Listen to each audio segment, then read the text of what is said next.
First of all, I'd like to thank the Nuffield Farming Scholarships Trust and my sponsor, the John Oldacre Foundation, for giving me the opportunity to learn, to study, and to take some time out to actually look into what it is I do for a day job. It has been an incredibly rewarding experience and a lot of fun too. I'm very proud to be a Nuffield Scholar.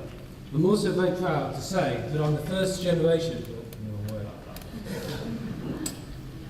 I am the third generation in my family to be a land drainage contractor, and as my wife is expecting our first child in 5 days' time, my plan to make it 4 generations is bang on track.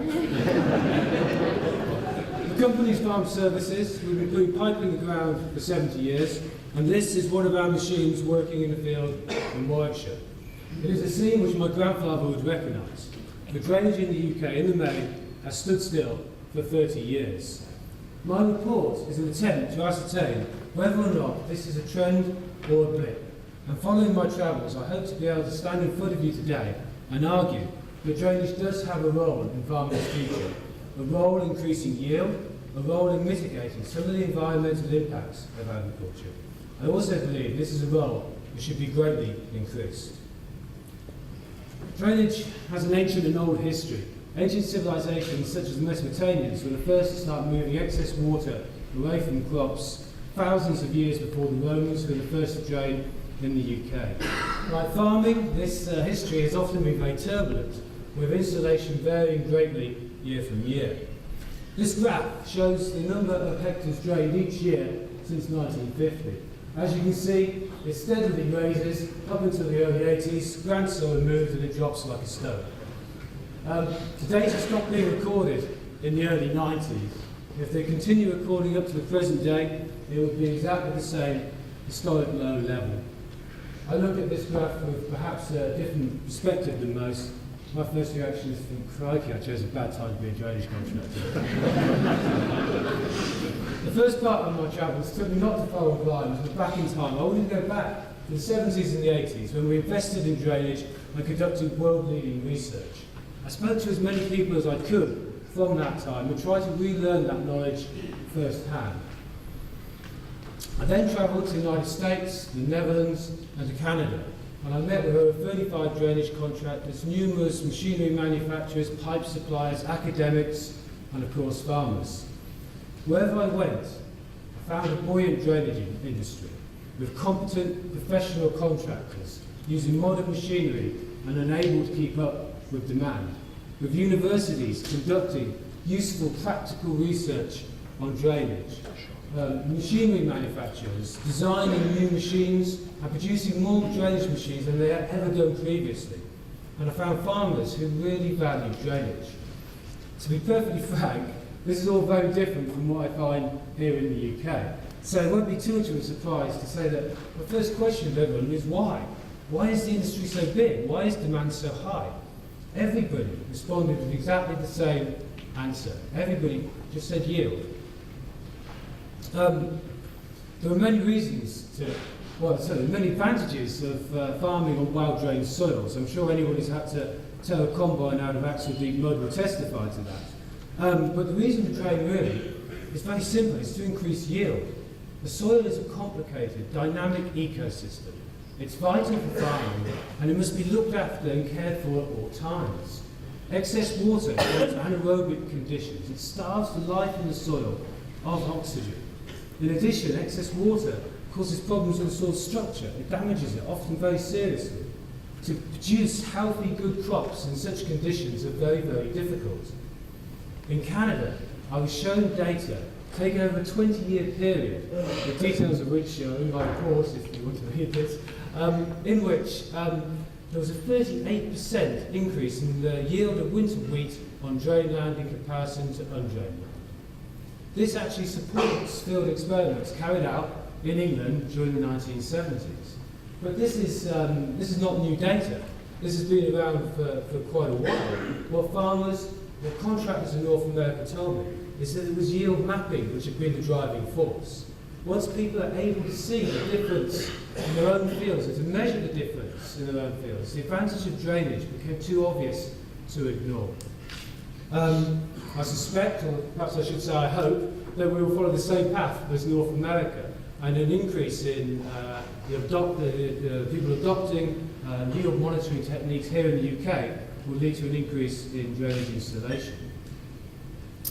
Drainage is also a subject for growing research in the academic institutions of North America. Like most research, or a lot of research, it is mainly environmental concerns that are driving the research. I actually think that powered by renewable energy and long-lasting, drainage is surprisingly sustainable. However, it does reflect farming techniques.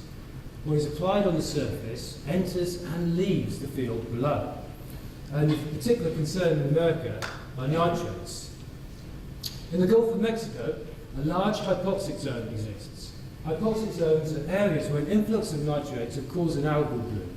This algal bloom dies back and decays, and the decaying process consumes all the oxygen in the water, starving of other forms of life and creating what they call a dead zone. Agriculture is one of the contributing factors to this pollution, and a lot of those nitrates find their way here via drainage outlets. This is of concern in North America, as the increase in drainage will provide further pathways for these nitrates to leave. A lot of effort is being put into something called conservation drainage. Conservation drainage is an idea to mitigate this problem, to reduce the nitrates and other pollutants from leaving drainage outlets, but at the same time not reducing the effectiveness of that drainage. Most of the techniques being developed and researched are suitable for the topography and the cropping patterns of the Midwest, but I do believe one technique will be of use here in the UK. This is Professor Richard Cook of the University of Illinois.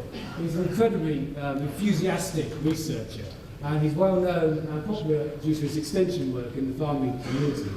He has around a dozen denitrifying bioreactors around what he proudly says is the great state of Illinois. Denitrifying bioreactors are relatively simple. Water from drainage schemes carrying excess nitrogen enters an excavation which is lined and filled with wood chip. The microbacterial organisms that live in amongst the wood chip break down and consume the nitrates, and then the water exits into the watercourse as normal. The size of the bioreactor depends purely on the amount of water coming in and the desired reduction in nitrate levels. In the massive fields of the Midwest, you get some quite large bioreactors. This is a picture of me standing on one which has been left uncovered. Most bioreactors are buried and therefore do not take land out of production. Once installed, they take little or no maintenance. On a scale to fit the UK rather than the Midwest, they're a lot smaller and relatively cheap to install. They can also be fitted to existing drainage systems. I think bioreactors are good because I like to have a proactive way of mitigating the side effects of agriculture. It doesn't restrict what you can and cannot do. It deals with the problem as it exits the field. I see no reason why this idea can't work in the UK, and the advantages of nitrate vulnerable zones are pretty obvious.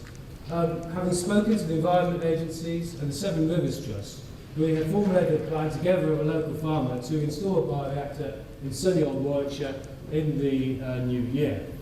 It's a small, modest start, but if the concept can be proven and funding accessed, I see no reason why bioreactors cannot become a standard feature of drainage schemes in the future. Just returning to the present, why are we not draining more here in the UK? Well, cost is often mentioned, and I would argue that drainage represents very good value for money, but it is a capital expense and it's reflected in its price. My mission is definitely to try to drain cheaper, and I think I can do it. I've travelled the world and I've seen how some of the best contractors in the world put pipe in the ground. I want to adopt their working practice, steal their best ideas, and bring them back and try to make myself as efficient as possible.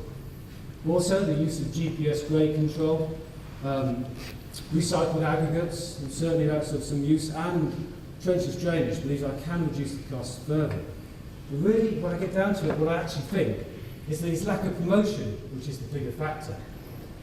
When grants were removed, most drainage contractors, they faded away, they stopped trading, they disappeared. For 30 years, nobody has been promoting, well, very few people have been promoting drainage to farmers. Even those who did survive in the industry diversified and put fewer and fewer resources into agriculture. Worst of all, drains are buried a metre below the ground. They're easily overlooked and out of sight. And this, I think, is where my Nuffield travels have had the biggest impact on what I wish to do. And I think this has got a photograph here that will demonstrate this. This is the Drainage Hall of Fame. Now you know such a place exists, I'm sure you'll start planning your visit. And if you type it into TripAdvisor, you'll see it is the 47th most popular attraction out of 66 in Columbus, Ohio. I have shown you this, though, because it is actually the International Drainage Hall of Fame. I should be trying to make it into this place. Yeah. Myself and all other British contractors need to be far, far more ambitious. Our goals need to be far, far higher. Drainage is a great product. It will be a great service to agriculture. It is a practical and proven way of supplying the increased yields demanded of a growing population. It's up to people like me to get out there and to start to champion the sometimes unfashionable and often overlooked subject of drainage. Thank you.